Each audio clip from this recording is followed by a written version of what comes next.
And it's interesting to note, and surprising perhaps to note, that in most Jewish communities, for generations, it seems for many centuries, most women did not recite tefillah at all, any kind of tefillah, basically. And you could ask the question, why? I tend to think that one of the main reasons is the lack of knowledge, lack of knowledge with regards to Lashon HaKodesh, the Hebrew language. And even though the halacha is that a person may recite tefillah and also Kriyat Shema b'chol lashon, in any language that he understands, if he doesn't understand Hebrew. But it's interesting, again, to note that even sometimes there is a clear halacha, but the Jews have a difficult time with it, in the sense that I don't think it's the Jews didn't want to daven.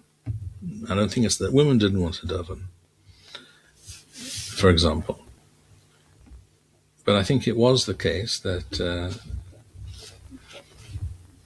many people felt that it's pasnisht, the expression is in Yiddish. In other words, it's not right, it's not proper to daven not in Hebrew. And yes, the outcome therefore is you don't daven at all, perhaps, but it doesn't sit well with the Jewish people that they should daven in a foreign language, even though the halakha specifically addresses this question, which is an interesting point also. But the fact is, the halakha is, and this needs to be stressed, all Jews are required to daven. Again, tefillah, we're talking about tefillah, and tefillah throughout these halachot refers to one thing and one thing only, unless Rambam specifically mentions something else. As he will later on in Perek Zayin, when he talks about Birkot HaShahar, or in other parakim about other kinds, certain other things perhaps. But in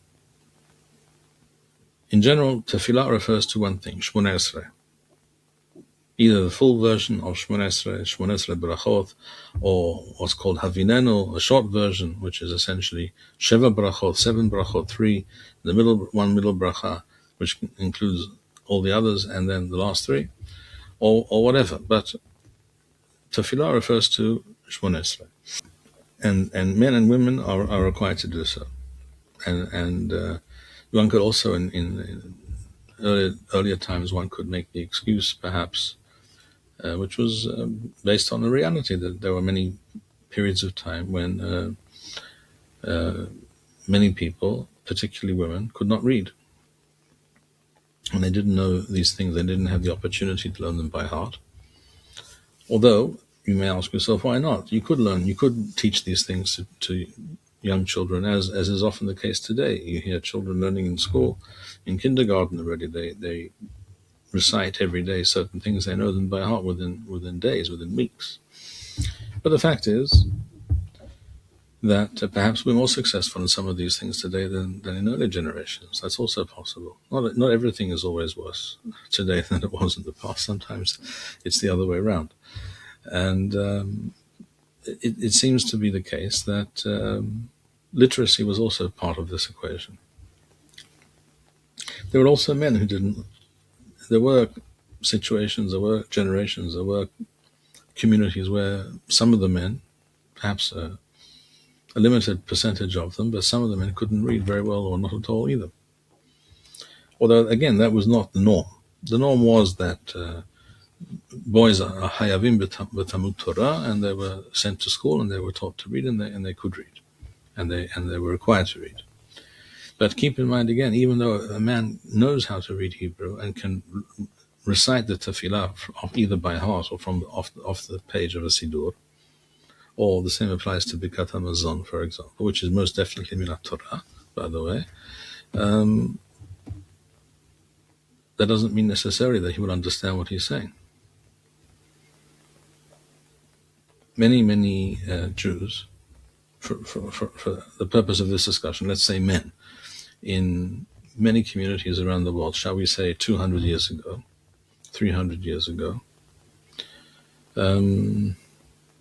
perhaps davened 3 times a day, but they didn't really connect linguistically, as it were, in terms of having a natural sense and understanding of the language of the words they were reciting. And they didn't really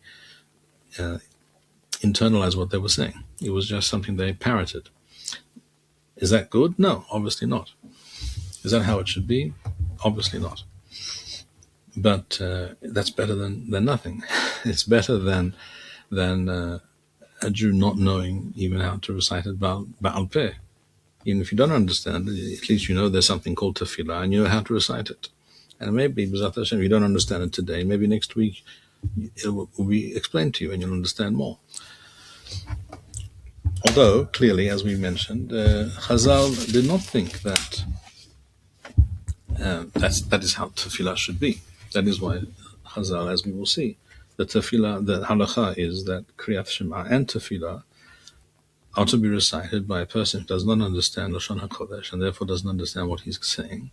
He should recite these things in a language he does understand. That's again, that has to do with the yahid, with the individual, not with the tzibur. This goes back to what I said before about Am Yisrael not wanting to study or rather to pray in a foreign language. The tzibur, there is no such thing as the Jewish people davening in a foreign language. That would be a complete breakdown of our Jewish identity and connection to who we are and where we come from and where we're going. In other words, if the Jews were to begin to, as a community, as a tzibur, if they were to begin to daven in Russian or English or French or whatever language, Yiddish or Ladino, whatever it might be, that would be a disaster. And that was not allowed. That Chazal never endorsed. But for the individual, they clearly stated that the tefillah should be understood, and Birkat HaMazon should also be understood, for example. And therefore, you don't understand it, then say it in some translation that you do understand.